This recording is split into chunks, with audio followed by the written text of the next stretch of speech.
I love the names on this team. They have Sixto Sanchez, and they have my favorite name probably in baseball right now, Jazz Chisholm. Showing emotion in baseball is terrible and should never be in the game. It's weird how the dynamic works between sports. But to win a championship, not only do you need great players on the court, but you need good chemistry, which takes time to develop. Justin Fields is a all-time talent. Corey Perry will give some veteran presence to the Canadians.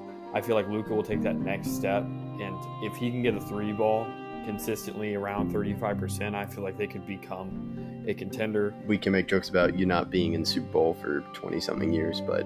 What's up, everyone? This is Justin Goldman from the Goalie Guild and Lift the Mask, and you're listening to Outsiders Opinions with Austin and Kevin.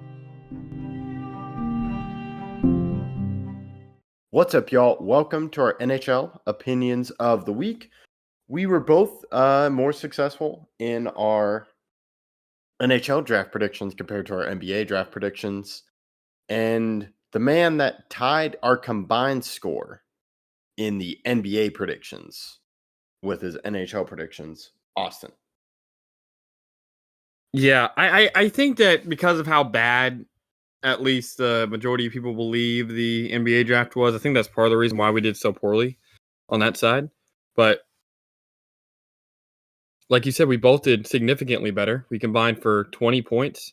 I had 9 and you had 11, so congrats again on winning. And then it was close, though. There was a lot of picks I was 1 off or 2 off, or I went to the right team, wrong place, or wrong place, right team.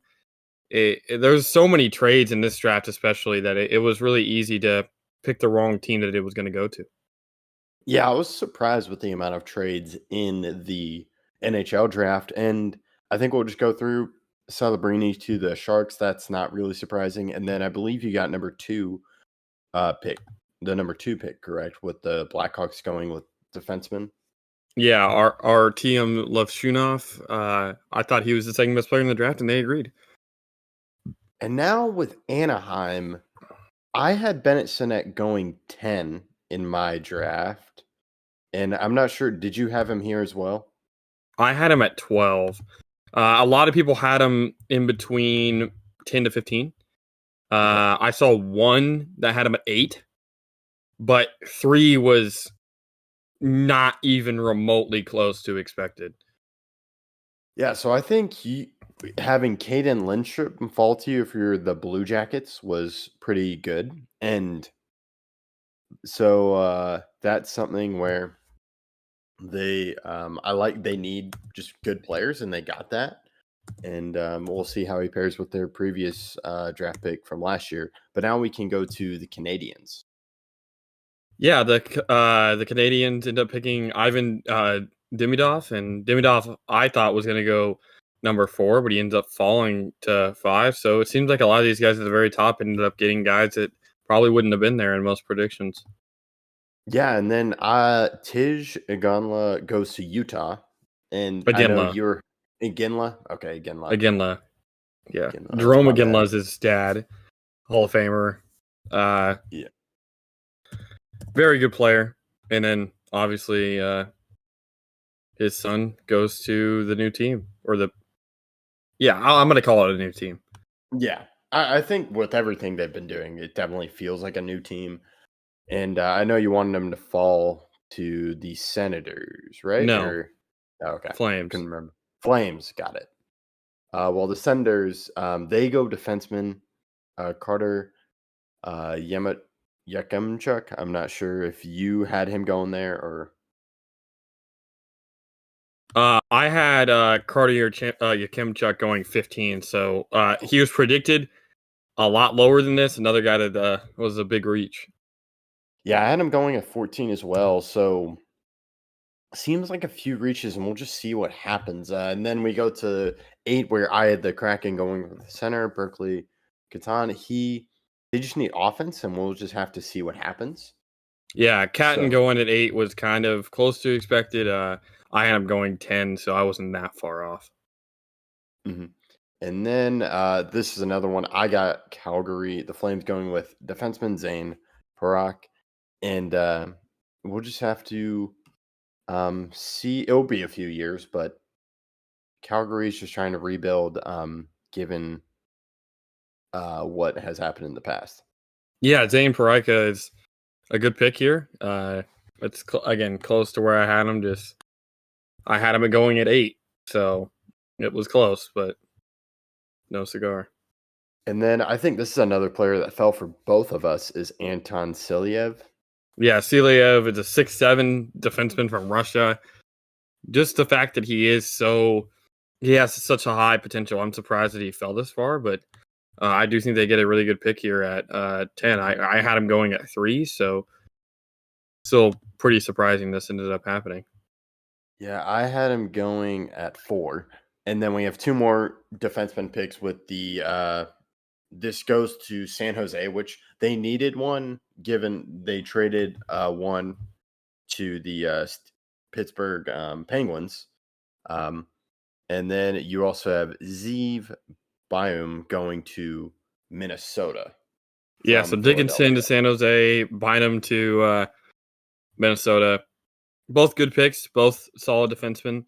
We'll have to see how this ends up working out. A lot of these defensemen are raw, except for like the first couple guys, like Levshunov is probably not as raw, but I think the majority of these guys will play another year or two before they get to the NHL. Yeah, and that's kind of when these teams will start to get back and being competitive. I know the Devils were competitive last year, but I'm thinking about the Wild. They may have a replenished defenseman, because I remember they had one young guy last year playing defenseman. I can't really remember his name. And then Philadelphia, they go Jet Luchanko. Yeah, another good pick. One that I wasn't expecting at all, but as I see it, it's still a good pick. Yeah, I think I had him going to the Bruins around 25. So I didn't even have him in my first round. Okay, so another reach considering what we had happening, and then I had Konsta Helenius going to Buffalo. Yeah, I had Helenius going a little bit further down, but it ends up falling here, and this wasn't something that I thought made too much sense originally, but looking back at it, they have a good bit of Finnish guys on their team, and they can make this work out. Next, we have Detroit getting Michael Branseg Nygaard. And what do you have to say about that pick? Nygaard was a guy I had going at 13, so it's good value at this pick. The Red Wings need forwards, so I think a forward was pretty set in stone for them. Next, I think you and I are both in agreement. St. Louis going offense, but they decided to go defenseman here. Yeah, this is one that I got right half points because I had the Wild taking Adam Jurisic, but Jurisic going to the Blues makes sense at this pick level. Next, this is another one I got right with the Capitals going Tarek Paraskak, the right wing, just adding offense, and that's kind of what they need. Yeah, Parasak is definitely a good pick here, and I had him going a little bit later at 21, but I don't think it's really that much of a reach here. Mm-hmm. Next, we have Sasha Boisvoy going to Chicago, which I believe we are in agreement on. Yes, we both had Sasha Boisvoy going here.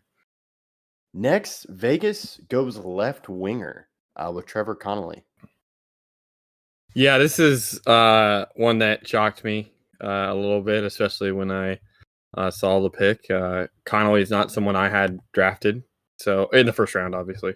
But so I do think it's a little bit of a reach, but I mean, they're paid to be scouts. We're not, Kevin.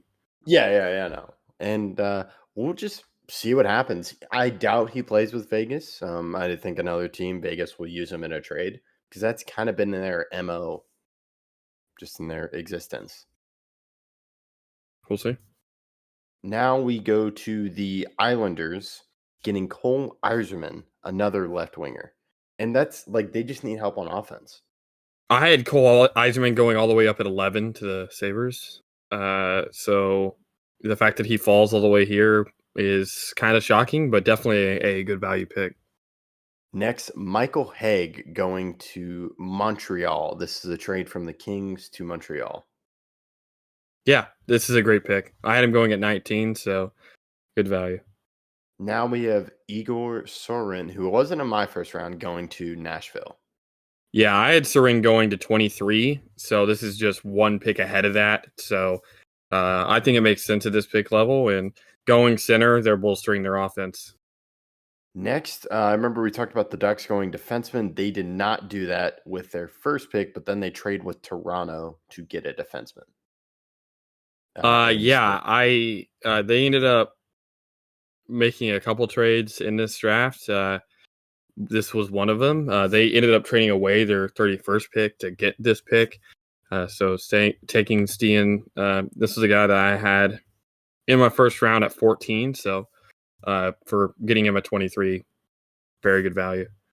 Next, Utah. Utah's just been so active. They get Cole Bayodin in general, but they were active in the first round, getting another center. Yeah, I had Cole Bowden going at 24, but I just had him going to the Avalanche, not getting traded to Utah. Now we have Liam Greentree going to the Kings. Greentree, I had at 20 going to the Islanders. I really thought the Islanders were going to make a move like that, but they didn't, and then the Kings get to jump on it. Next, Chicago trades to Carolina, and they go offense. Another one, Kevin, that I don't get the right team. Marek Vanacker. So I had a lot. I think I had more correct player at pick than you did, but it didn't matter because they were all with the wrong team. So I had the Hurricanes even trading this pick, but I had it being traded to the Stars instead of the eventual team, which was the Blackhawks. So I have Vanacker here. I think it's a good pick for Chicago, getting another winger, but not what I expected. Next, Calgary gets on the board and goes right winger. Yeah, Medved Gradin. I didn't have him in my first round. He plays in the USHL, which is weird because he is from Russia. You don't really see that, but he could be an intriguing prospect. Next, this was like a debate we had. This was a debate we had, not like a debate. This was a debate we had on the pre-show, and we were debating Dallas going defenseman. I had them going defenseman. You went offense. Yeah. I didn't think there was really a chance they went defenseman. Like I said, defenseman's a more mainstream issue, an issue that you can't address in the draft, especially with the late pick, because those guys aren't going to be on the team quickly. You need a quick fix with defense, and you do have some needs on forward, especially with the aging guys. You don't know who you're going to get back. So I thought winger was by far the more expected pick of the bunch for Dallas, and they do address that with Finnish prospect Emil Hemming. Yes, and I'm glad you mentioned that he was Finnish because that seems to be a target with the Stars. They do have a Finnish forward in Rupe Hintz. They also have a Finnish defenseman in Mira Heiskanen. So yep, they have a tight. Now EJ Emery goes to the Rangers. Yeah, Emery was a guy that I had going a little bit above this. I had Emery going to the Canadiens at 26, but I think this is a good pick. Again, it's going to be a little bit before he plays in the league, but it makes sense. Now we have Ben Danford going to Toronto with defenseman. Yeah, Danford, defenseman, going to, like you said, Toronto from the OHL. Not a guy that I had in my first round, but one that I definitely think can impact the team in the future. Next, we have Sam O'Reilly. Edmonton goes offense once again. Yeah, O'Reilly was a guy that I had going in my first round at 30. He falls to 32. Edmonton trades back into the first round to take a guy, and we'll see how this works out for them. Yeah, and that's what we're going to have to see with a lot of picks. There's a lot of hindsight 2020, especially I'm just thinking of the Stars, but you also have other picks as well where it has turned out well for the teams, and we'll just see what happens. We had multiple first-round picks. I'm intrigued to see what the Chicago guys bring up and what they can do in the next few years because this is such a critical time in the Chicago. Same thing with Utah. I think that point can be made. And that's all I got. I'll let you close this one out. Yeah, thank you guys for listening. Please let us know what your most surprising pick was this draft and how your draft did if you did a mock draft. Thank you again.